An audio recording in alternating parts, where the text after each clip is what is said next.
et comment ces attendus vont se refléter et sur le terrain. Notre mission d'aujourd'hui sera surtout de faire en sorte que le numérique ne soit pas simplement une contrainte.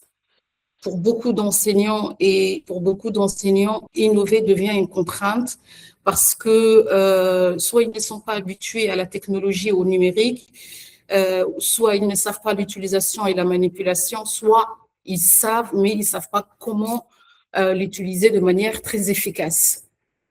Qu'est-ce que maintenant, pourquoi le numérique avant tout, avant de passer à la question comment, il faut que ce soit clair entre nous, pourquoi le numérique? Le numérique doit servir une intention pédagogique claire. Si elle n'a aucune utilité dans la séance pédagogique, elle n'apporte rien. Si elle n'améliore pas les activités d'apprentissage en classe, le numérique n'apporte rien à ce moment-là. Pourquoi doit-on l'intégrer? C'est sorte de levier d'accélérateur pédagogique, d'apprentissage surtout pour les élèves et l'acquisition de compétences pour les enseignants. En quoi maintenant le numérique peut être un levier important concernant la réussite de nos élèves? C'est que le numérique, on sait aujourd'hui avec la génération Z qui arrive et qui sont nés depuis, c'est un outil qui stimule leur motivation. On sait qu'ils n'arrivent pas à s'en passer de leur téléphone, de leur smartphone et qu'ils sont tout le temps connectés, autant en profiter de cet engouement autour de la technologie de leur part pour l'intégrer dans les enseignements apprentissages. L'accessibilité est aussi une des raisons qui pousse à l'intégration du numérique. Le numérique doit répondre aux besoins des élèves à profil particulier grâce à des adaptations numériques. On sait que nos classes, nos élèves ne sont pas tous forts, ne sont pas tous homogènes. Les profils sont différents dans la classe et le numérique, à ce moment-là, peut aider certains élèves à arriver au niveau attendu ou au niveau de la classe parmi ceux qu'on considère comme les bons élèves. Et puis, tout simplement, le numérique est aujourd'hui une compétence du XXIe siècle. On ne peut pas s'en passer. On ne peut pas ne pas enseigner le numérique aujourd'hui parce qu'on sait tout simplement qu'on prépare les futurs citoyens, les futurs employés du pays, ceux qui vont faire bouger les choses. Et donc, c'est à l'école surtout, que le numérique doit être appris et enseigné et acquis. C'est de préparer ces élèves à un monde qui est connecté, qui collabore et surtout qui est en constante évolution. Donc, c'est un outil aujourd'hui dont on ne peut pas s'en passer, qu'il est absolument important. La question qu'il faudra qu'on se pose, c'est nous avons des moyens plus ou moins, l'accessibilité est assez parfois difficile de certaines localités et de certaines régions, mais quand même, avec une certaine organisation, on sait très bien qu'on peut y arriver à quelque chose, ne serait-ce qu'une séance tissée ou une séance numérique par semaine, par professeur, c'est vraiment recommandé. Alors nous, autant que conseillers, nous les conseillers pédagogiques, nous sommes ceux qui sont à côté des enseignants, nous sommes ceux qui sont là pour les accompagner, pour les former, pour les inciter à aller dans ce sens du numérique, de l'intégration du numérique à l'école. Mais il faut avant tout que nous, au préalable et en amont, on puisse comprendre ce qu'on veut apporter aux enseignants. Et ensuite, la question du comment doit-on progresser et évoluer avec l'enseignant dans cette démarche. Il y a un modèle composé de 4 lettres, le S, le A, M, R, le SAMR. C'est un cadre pour évaluer et faire progresser l'usage numérique en classe. Le conseiller pédagogique accompagne étape par étape, échelon par échelon, l'enseignant vers un niveau supérieur. C'est pas tout de suite qu'on va lui demander de maîtriser. C'est pas tout de suite qu'on va lui demander d'acquérir. C'est pas tout de suite qu'on va lui demander d'intégrer. Si les choses se fassent étape par étape, je pense que oui, cette compétence peut être acquise. Alors, où doit-on commencer normalement? Le S veut dire le remplacement ou la substitution. C'est l'outil qui remplace un autre, cet outil numérique remplace un autre sans un changement fonctionnel ou très visible. Vous voyez que dans l'exemple ici, lire un PDF à la place d'un manuel papier peut aider nos élèves à utiliser le numérique et à s'adapter à cet outil dans leur apprentissage, et donc à l'enseignant de réfléchir comment il peut intégrer ça dans son enseignement. On passe, comment je peux dire ça, on fait les choses petit à petit. On commence par cet outil traditionnel manuel cahier que nous avons, en passant d'abord par une première étape qui est la substitution. C'est juste un remplacement. En général, il n'y a pas une grande modification à part que le papier est remplacé de temps en temps, selon le moyen disponible dans l'établissement, par des outils numériques. Ensuite, une fois cette étape acquise et adaptée et compris un peu par les élèves et manipulée par les élèves, on passe à cette autre étape échelon qui est l'augmentation. Qu'est-ce que maintenant que mes élèves sont un peu habitués au numérique, qu'est-ce que je dois apporter? C'est la question que doit se poser l'enseignant. Et nous, autant que conseillers pédagogiques, on est amené à l'accompagner. Et c'est ce qu'on appelle l'augmentation. Il passe de la substitution à un réel plus-value qui est une nouvelle utilisation, une nouvelle manière d'utiliser. Et puis, finalement, il passera à la modification après quelques temps. Après quelques temps, et ça dépend de la durée du plan d'action qui est mis en place par le CP et l'enseignant, il pourra passer à la modification, c'est-à-dire que l'enseignant maintenant va réfléchir à proposer ses propres modèles d'exercice, de synthèse, d'évaluation ou tout autre document pédagogique qu'il peut utiliser durant une séance d'apprentissage. Et puis finalement, la redéfinition, cette évolution constante qu'on demande à ne pas rester scotché sur des pratiques qui existent et à chercher à chaque fois à s'innover, à aller dans la créativité et à toujours se surpasser, se dépasser pour proposer et adapter des outils et proposer, adapter des outils à nos élèves. Donc, autant que conseiller pédagogique, je l'aurais dit, c'est par ces différentes étapes et échelons que nous devons nous accompagner nos enseignants pour arriver jusqu'à la redéfinition, à cette autonomie d'abord de l'enseignant qui va peut-être après permettre à ses élèves d'être autonomes dans l'utilisation de ces outils numériques et forcément derrière le résultat attendu est une évolution, des améliorations des résultats scolaires, plus de réussite de la part des élèves. Est-ce que vous me suivez? Est-ce que vous avez des questions? Vous pouvez toujours m'arrêter, poser des questions.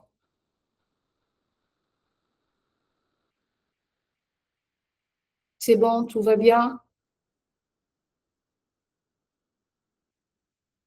Il n'est pas interdit de poser des questions, de demander la parole, d'ajouter euh, votre avis, vos idées. Merci, merci. Alors, on va continuer sur les diapos suivants. Ici, c'est un modèle, un exemple. Et c'est à peu près comment on avait tout à l'heure, il y a quelques minutes, résumé la chose. Le livre est d'abord remplacé par le numérique.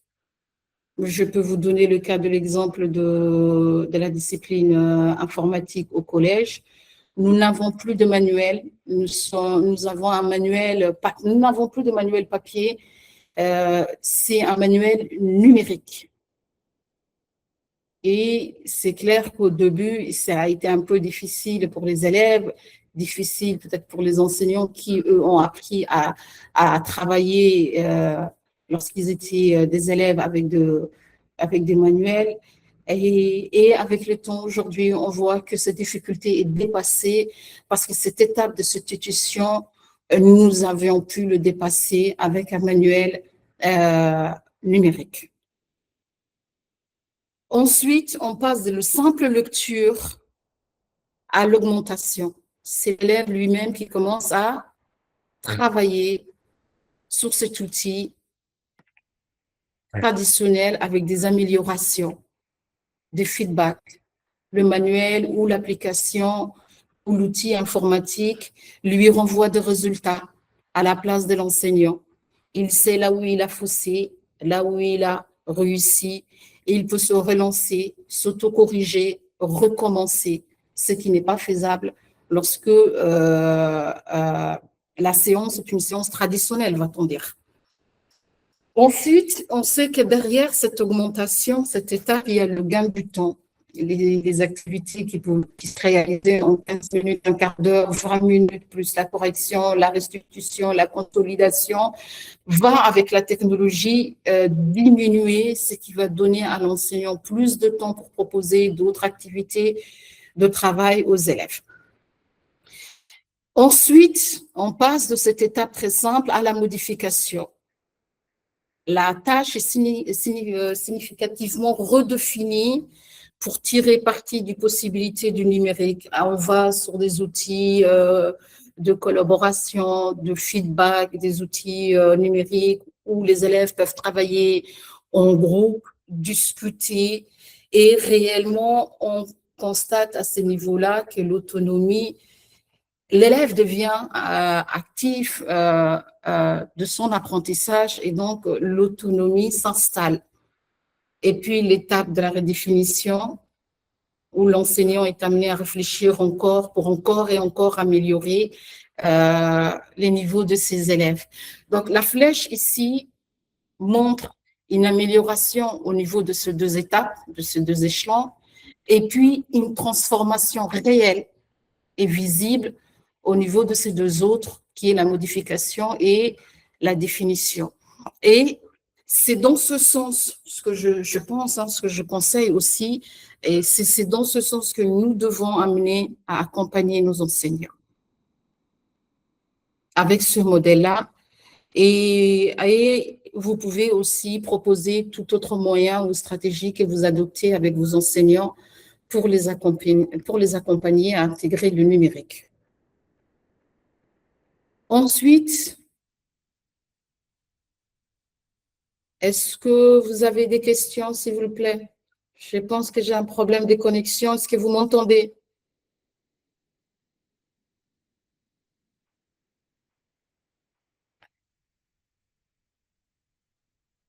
Est-ce que vous m'entendez? Vous m'entendez? Oui, on vous entend très très bien, oui. Oui, on vous entend très bien, madame. Merci, merci, merci, chers collègues. Alors, avant de passer aux autres diapos, est-ce que vous avez des questions? Est-ce que vous voulez ajouter quelque chose?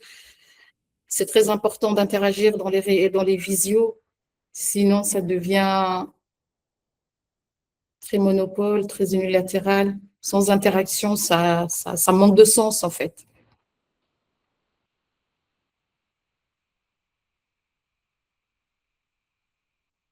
Très bien, je vais continuer. Merci. Alors, la technologie, le numérique, de manière générale,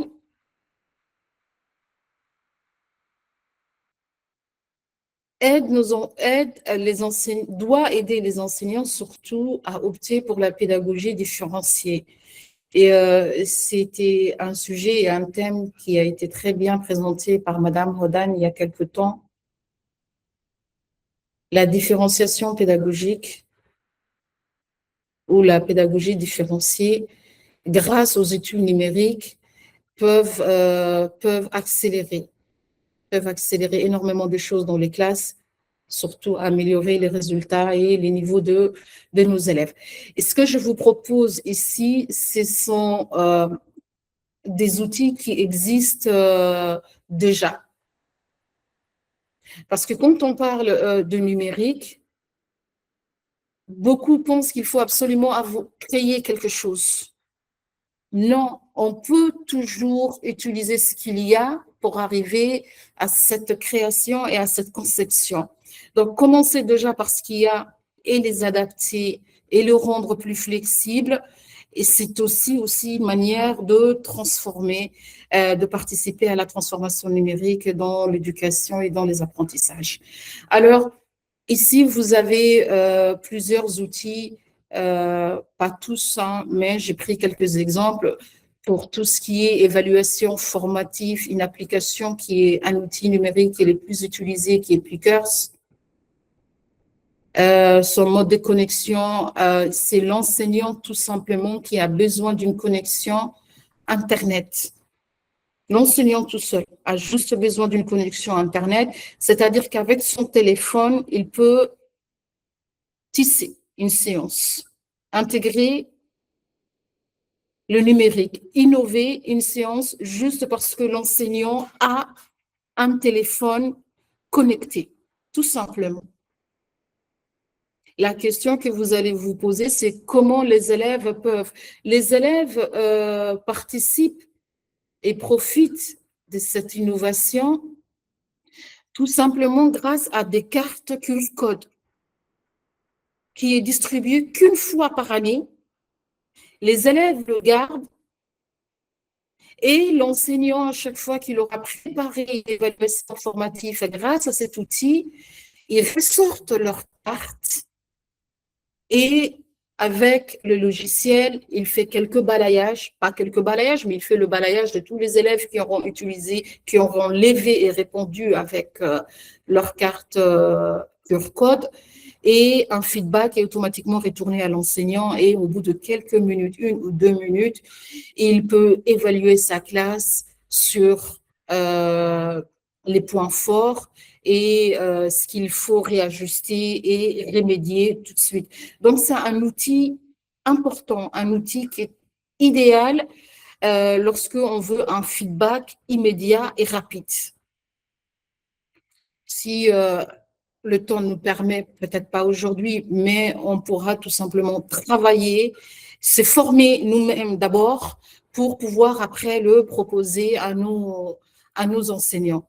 Ensuite, nous avons tout ce qui est exercice interactif. Je l'ai mis en vert parce que vers la fin, nous allons un peu, je vais vous présenter un peu cet outil Learning Apps, qui est très souvent une application ou une plateforme en ligne, parce qu'il y a un lien qui sera partagé finalement avec les élèves lorsque le modèle de l'activité est finalisé. Quelle est la valeur ajoutée pédagogique apportée par cet outil? C'est des créations d'activités variées. On peut faire des classements, des appareillements avec un feedback immédiat, mais pour tous les niveaux, c'est-à-dire du primaire jusqu'au secondaire. On peut avoir énormément de modèles d'activités qui peuvent nous intéresser et tout de suite le réadapter au contenu de nos programmes et aux objectifs pédagogiques à atteindre pour cette séance. Je pense aussi que vous avez forcément énormément entendu parler de ces applications qui existent, Kahoot, le Digipad, qui nous a été récemment présenté par l'inspecteur général, la Digitale, le Padlet, le logiciel de programmation tel que le Scratch et Vex Code. Nous l'utilisons surtout nous en informatique au collège. Il y a toutes ces applications GeoGebra pour les mathématiques et tout ce qui est suite LibreOffice, très souvent avec un outil appelé Lire Couleur. Mais vous ne pouvez pas savoir ce qu'il fait cet outil, tellement qu'il est intéressant pour la lecture, pour la phonétique, pour la syllabisation, pour la lecture d'une phrase complète. C'est tellement important. Il est très intéressant surtout. Donc, il y a tout ça. Chacun sera libre de se former, de se renseigner, de chercher et de se retrouver peut-être sur une application qu'il aimerait peut-être finalement proposer à ses enseignants. Et puis, il y en a tellement tant d'autres qu'on peut toujours chercher. Qu'est-ce que le numérique apporte aussi? Il est important qu'on fasse comprendre à nos enseignants que le numérique peut aussi être un outil d'évaluation. On peut évaluer nos élèves avec des outils numériques et c'est ce qu'on appelle la science des évaluations, la docimologie numérique, qui transforme l'évaluation pas en un moment de sanction, à un moment de stress, à un moment où l'élève a peur de rater, peur d'échouer, d'avoir un résultat, mais finalement, transformer ces moments, surtout en évaluation, en quelque chose d'intéressant et qui engage et stimule l'enseignant, l'élève. Qu'est-ce que fait le numérique? On sait très bien qu'avec le numérique, aujourd'hui, on peut faire des évaluations diagnostiques rapides, très simples. Et là, vous avez j'ai mis quelques outils. On retrouve tout ce qu'on a fait, tout ce qu'on a vu un peu plus haut sur le diapo. Et puis, on voit ici le Mentimeter qui permet de sonder la classe en quelques minutes et d'ajuster immédiatement la séance. Avec les outils numériques, aujourd'hui, on peut vérifier la compréhension de nos élèves, les évaluer, et puis tout de suite, dans la séance, apporter des ajustements. Avant, sans les outils numériques, c'était à la fin de la séance que je pense que l'analyse et le bilan étaient faits et que les remédiations étaient apportées à la séance suivante. Mais le numérique aujourd'hui propose cette rapidité, cette spontanéité de retour d'information, de feedback qui peut aider l'enseignant à ajuster très facilement sa séance et ne laisser aucun élève sur la route. Une fois que les évaluations sont faites, avec les outils numériques, on peut commencer à analyser les données avec des tableaux de bord parce que je vous ai dit que certaines applications ou certains outils renvoient tout de suite des résultats, tout de suite. Le nombre des élèves ayant réussi à l'activité ou à la question, là où il y a eu le plus de difficultés. Et donc, l'enseignant dispose sur le moment même d'informations qui l'aident à ajuster et à adapter sa séance. Et puis, le gain de temps. Il y aura moins de temps consacré à la correction manuelle. Ça prend beaucoup de temps.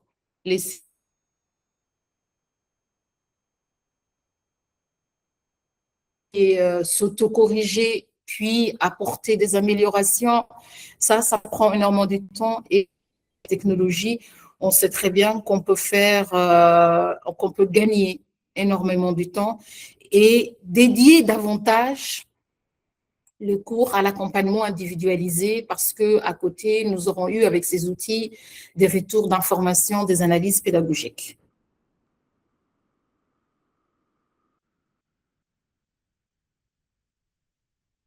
C'est bon, chers collègues, je ne vous entends pas.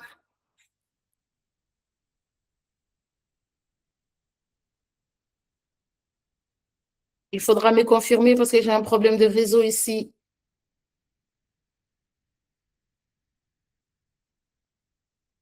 Très bien, très bien, très bien. Alors, si on résumait, pardon? Je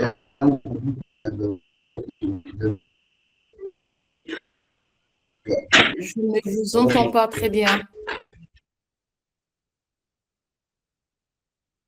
D'accord, je pense que c'était une erreur de micro. D'accord. Alors, en résumé, comment est-ce qu'on peut résumer? Le conseiller n'est pas là pour juger la maîtrise technique, il est là surtout pour évaluer la pertinence pédagogique de l'usage. Mais pour arriver à ça, il faut aussi qu'à notre niveau, on fasse beaucoup de travail, beaucoup d'auto-formation et qu'on maîtrise aussi énormément d'outils pour proposer à nos enseignants. Alors, est-ce que l'outil numérique peut être un levier ou est-il tout simplement un gadget? Alors, je pense que la réponse est claire. C'est un outil qui apporte un levier pédagogique, mais surtout pas un objet ou un gadget qui amuse dans la classe. Quel degré d'autonomie de nos élèves? Avec le numérique, on s'était dit, les élèves deviennent acteurs de leur propre apprentissage et ils deviennent acteurs, donc ils gagnent en autonomie. Et c'est ce qu'on recherche pour que l'enseignant puisse peut-être se concentrer sur le peu des élèves qui resteront et qui auront énormément de difficultés, c'est-à-dire proposer un accompagnement beaucoup plus individualisé à ceux qui en ont besoin et autonomiser et les rendre libres les élèves qui peuvent avancer seuls, mais avec aussi la supervision et l'accompagnement de l'enseignant. Est-ce que le numérique aide à la fluidité de la classe? Oui, c'est ce que je pense parce que c'est un outil dont nos élèves d'aujourd'hui, nos enfants d'aujourd'hui aiment, adorent, et c'est forcément, et ça sera forcément un outil stimulant pour eux, un outil qui va les motiver plus.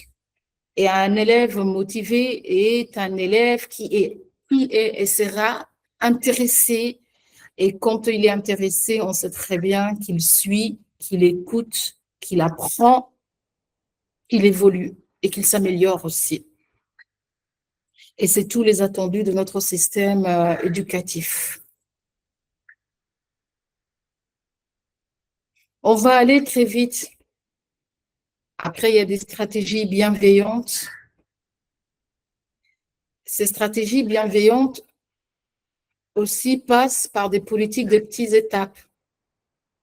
Demander peut-être une semaine, une séquence numérique par semaine et évoluer crescendo avec l'enseignant. Lorsque la classe maîtrisera, que l'enseignant maîtrisera à son tour. Et puis surtout, c'est très important ce point, accorder le droit à l'erreur à l'enseignant. Parce qu'il utilise des outils, il utilise des matériels, des équipements. Et il peut tout préparer, mais en plein milieu d'une séance, soit parce que l'électricité est coupée, soit parce que la connexion, comme cet après-midi pour moi, est faible. Il peut ne pas avancer dans cette séance, mais ce n'est pas pour autant. Ce n'est pas pour autant que la séance est ratée et qu'elle ne s'est pas réalisée comme il faut et qu'il faut absolument reprocher des choses à l'enseignant. On accorde le droit à l'erreur à l'élève, mais je pense qu'avec le numérique aussi, jusqu'à ce qu'on l'enseignant atteint une certaine maîtrise, le droit à l'erreur technique, il doit avoir. Et on doit lui accorder, et nous, les conseillers pédagogiques, on est amenés à les accompagner petit à petit. Et avec le temps, on s'était dit, il y a ce qu'on avait appelé dans le modèle SMART, c'est la redéfinition.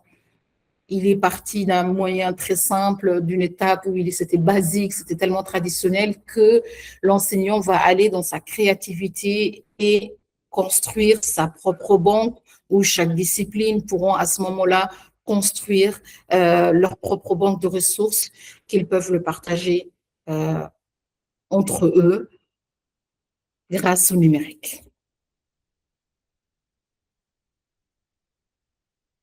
Très bien.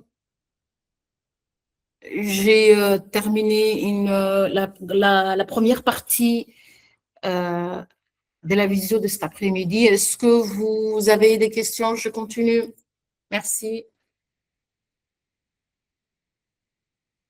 Très bien. Merci. Alors, rappelez-vous ici, j'ai mis en vert cet outil. Alors, je vous pose une question. Est-ce que parmi les participants, vous avez été amené à utiliser ou peut-être même entendu parler de cette plateforme?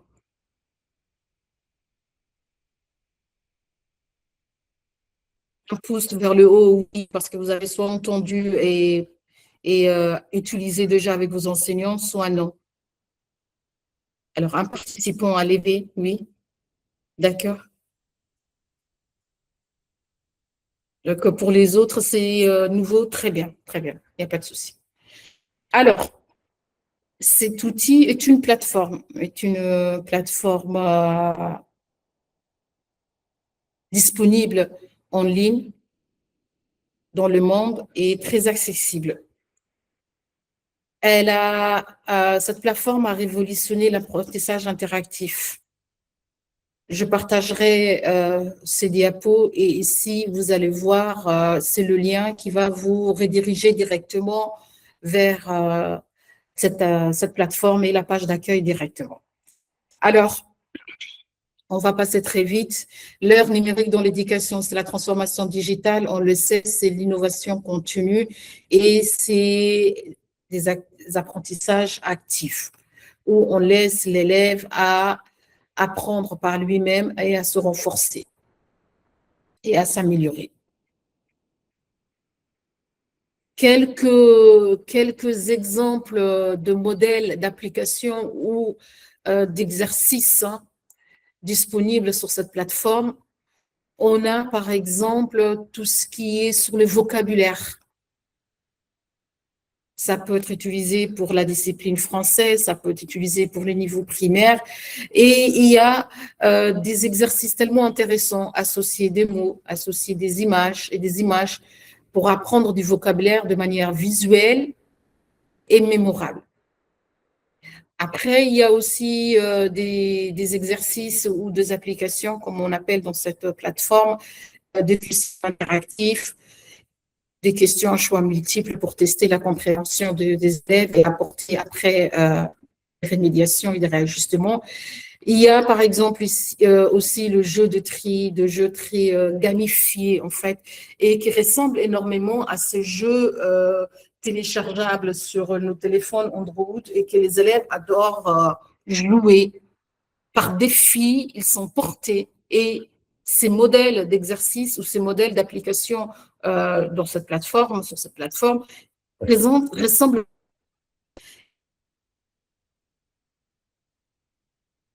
les motifs. Quel est l'impact de cette plateforme? Elle a augmenté la participation de la classe. Parce que on a dit, les élèves deviennent acteurs de leur apprentissage. Ils deviennent plus impliqués, plus intéressés et plus motivés. Et participent alors. Et on sort de ce modèle de classe où parfois l'enseignant peut poser, peut les inciter, mais aucun retour. Aucun retour. On ne peut pas savoir si les élèves ont compris, s'ils n'ont pas compris. Celui qui a compris ne dit pas très souvent qu'il a compris. Celui qui n'a pas compris n'a pas envie de lever la main et peut-être s'humilier devant les autres camarades et dire « je n'ai pas compris ». Et donc, on a cette silence et la participation qui devient très terne, finalement, aucune participation. Cette plateforme améliore la rétention et la mémorisation et la compréhension profonde des connaissances. Avec cette plateforme, il y a la différenciation pédagogique. Il y a tellement de modèles d'exercices qui sont adaptés à tout type et profil d'élèves, quelles que soient les difficultés qu'il peut avoir. Et puis c'est une plateforme, c'est l'innovation, c'est une modernisation, c'est la transformation numérique, c'est l'intégration des technologies et de cette compétence du 21e siècle qui est très demandée dans l'éducation contemporaine et qui devient avec le temps très pertinente. Alors, les diapos qui suivent, à partir du diapo 13 jusqu'au diapo 19, c'est un mode opératoire, comment utiliser, sauf que nous allons directement aller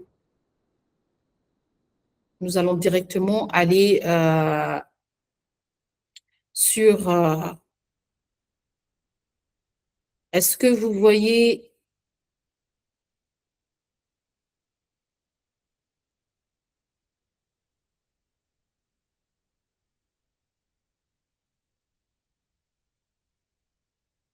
Est-ce que j'ai fermé?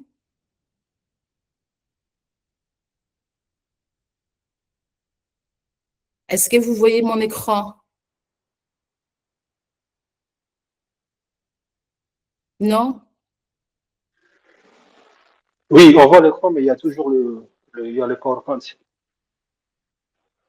Non, je suis partie sur un site. Est-ce que vous voyez sur le site? Attendez. La plateforme, non, on voit pas la plateforme. Ah, d'accord. Je reviens ici.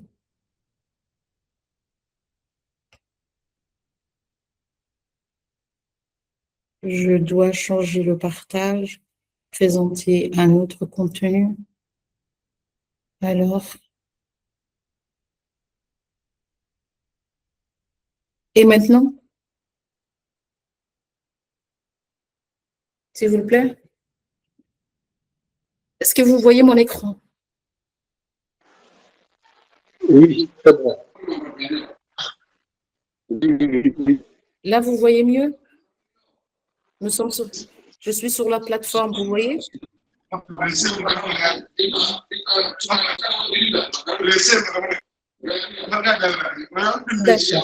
Merci, Omar. Merci, Omar. Coupez les micros, s'il vous plaît.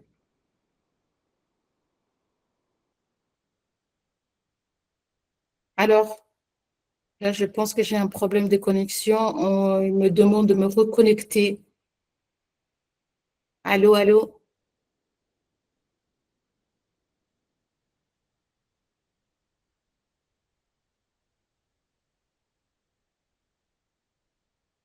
Alors, nous sommes ici. Est-ce que vous voyez?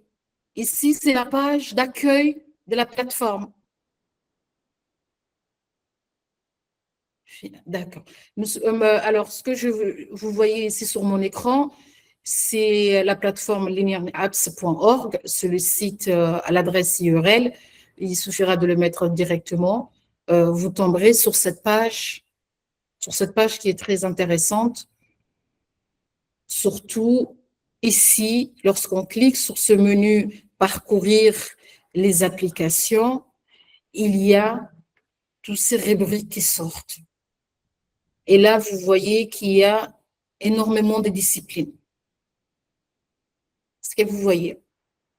Il y a l'art, il y a la biologie, la chimie pour la discipline physique-chimie, il y a le français, histoire-géographie. Alors, physique ici, et puis technologie et codage et enseignement professionnel pour les disciplines d'informatique et de sciences de gestion au lycée. Alors, ce que vous voyez ici, ce sont des exemples de modèles d'applications intégrées. D'accord? Par exemple, ici, les élèves, s'ils choisissaient, je pense, c'est du français, ils vont travailler sur 1092 verbes conjugués à tout le temps. Que le verbe soit du premier groupe, deuxième groupe, troisième groupe. Je vous dis ça, c'est que même les enseignants et les CP, le conseiller pédagogique de la base, peuvent s'inspirer de ce modèle d'exercice. Alors là, il y a aussi d'autres applications où, par exemple, pour le vocabulaire, ici, c'est de mettre une histoire en ordre. Là, c'est pour apprendre les animaux. Forcément, on apprend ça au primaire ou même peut-être au collège. Regardez ici, c'est le présent simple ou le passé simple et ça peut être en anglais. C'est des applications et des exercices en anglais. Alors, lorsque je face à ça, je ne peux pas, il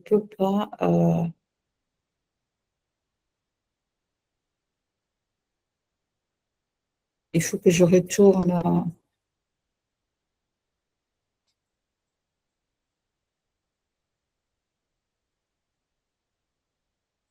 Oh là là,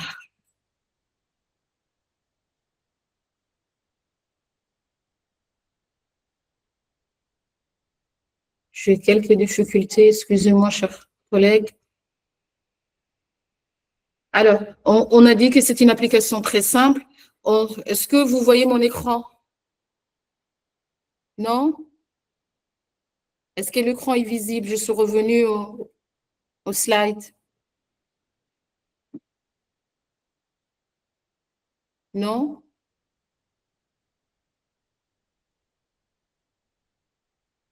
Vous voyez?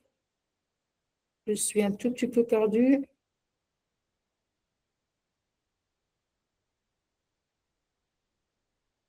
Non, non, non, c'est pas ça. C'est pas ça qui est visible. Je dois changer et retourner.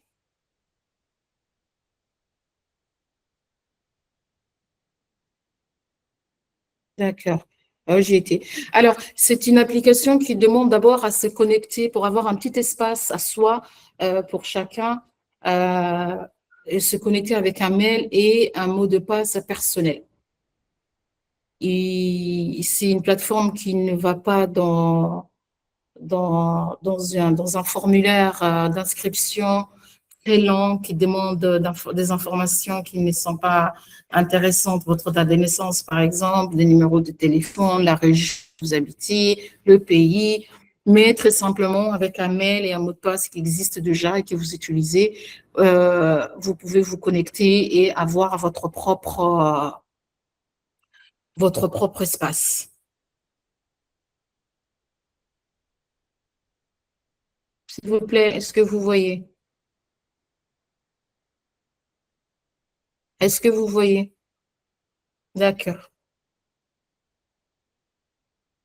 Sauf que moi, je n'arrive pas.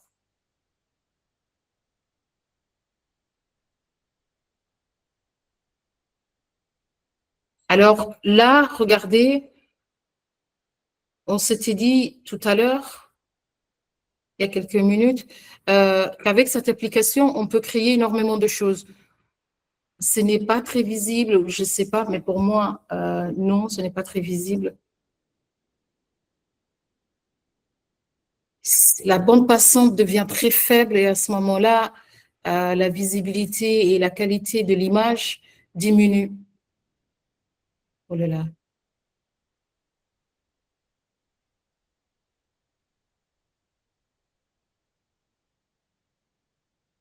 J'ai un problème de connexion, s'il vous plaît.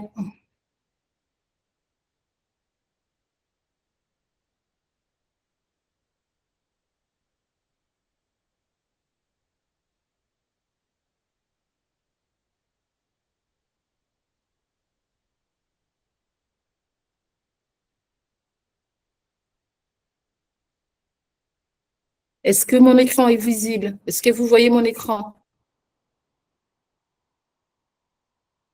D'accord. C'est mieux, je pense. Est-ce que je dézoome?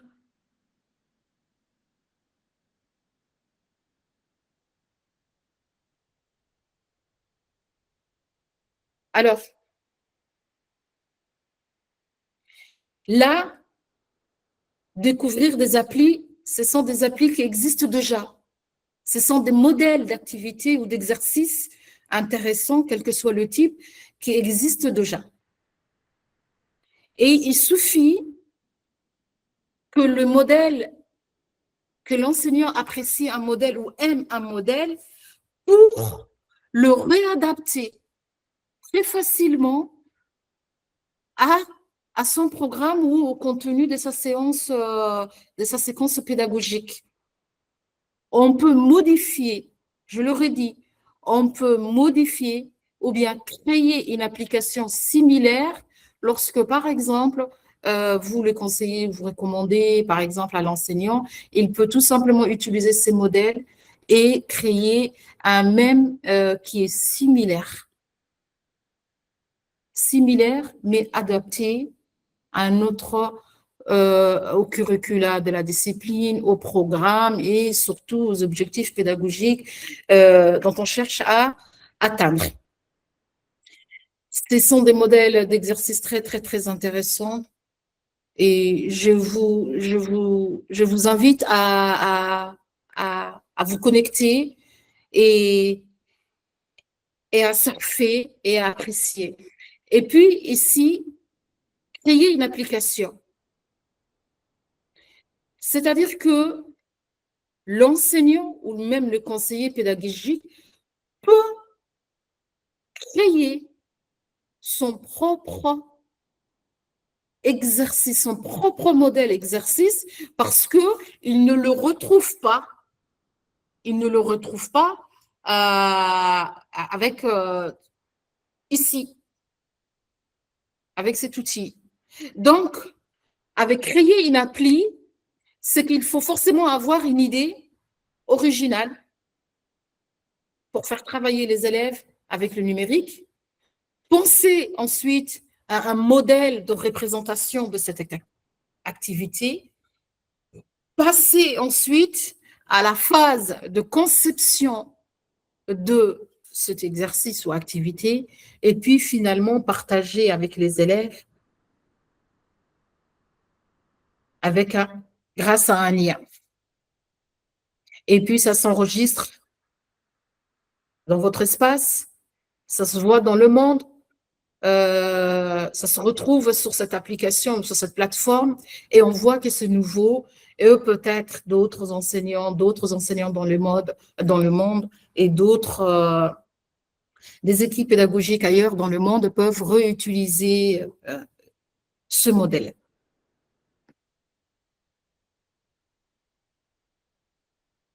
Allô? Est-ce que vous m'entendez? Il me fait problème de connexion débit faible.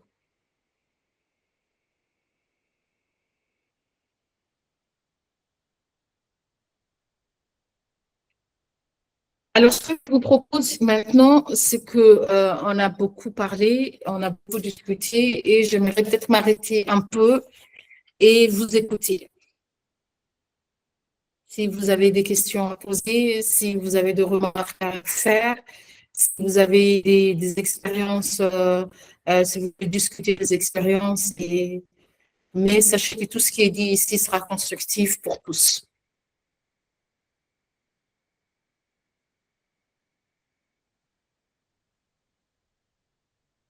Allô?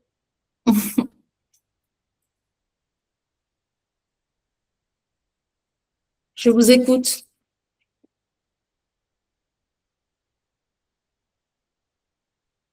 Je vous écoute, chers collègues. Alors là, maintenant, nous sommes à 5 minutes de la fin de la visio. Est-ce que, par exemple, vous voulez qu'on prenne une application, un outil plutôt, et travailler sans passer par des présentations PowerPoint, par des slides, par beaucoup peut-être de lectures, directement des travaux pratiques qui seront faites en ligne et travailler vous-même, soit sur vos téléphones, soit sur vos ordinateurs.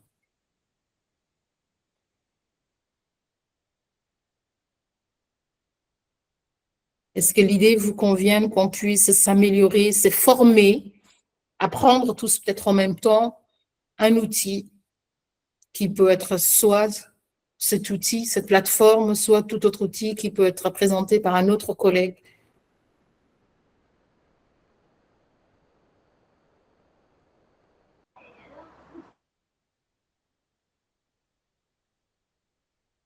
Oui, Mohamed Farah. Oui, Mohamed Farah.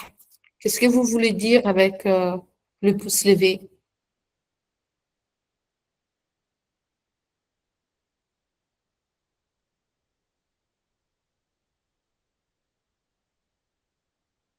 Mohamed Oui, Abate aussi, peut-être. Oui, oui. salam alaikum. Ça va, vous allez bien? Alaykoum salam. wa rahmatullahi wa L'idée, barakatuh. c'est que, Très bien, Mohamed. Merci beaucoup. l'idée, c'est que, on puisse travailler sur un exemple concret que on pourrait partager entre nous Mhm, après. Ce serait ça l'idée, en fait. mhm. Très bien, c'est ce que je vais vous proposer. Donc, on peut avoir d'autres visios ou peut-être, oui, plusieurs d'autres visios où à chaque fois, on pourra travailler sur un outil ou continuer sur ce même outil. C'est ça? Oui, tout à fait, tout à fait. Très bien. On notera et je pense que M. Ligier est là et il entend.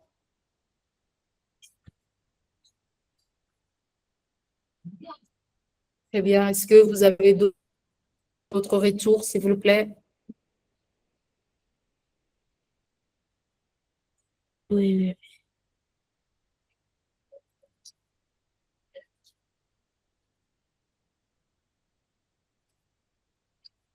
Je n'entends pas. Je n'entends pas. Alors, je pense que oui, on peut aller dans ce sens. On peut rester sur ces propositions. Très bien. On va y réfléchir, Inch'Allah, pour de prochaines rendez-vous. Très bien. Merci, Mohamed. Merci, Mohamed Abad. Alors, je vous remercie. On va peut-être arrêter 5 minutes avant, 4 minutes avant. Merci. Merci, Saada. Merci, tout le monde. Très bien, je partagerai les documents. Merci, Chougri, je pense, c'est ça. Merci, tout le monde. Merci, chers collègues. Salam alaikum. Et tous ces documents, je le partagerai dans le groupe. C'est Ibrahim. Merci beaucoup. Allez, au revoir.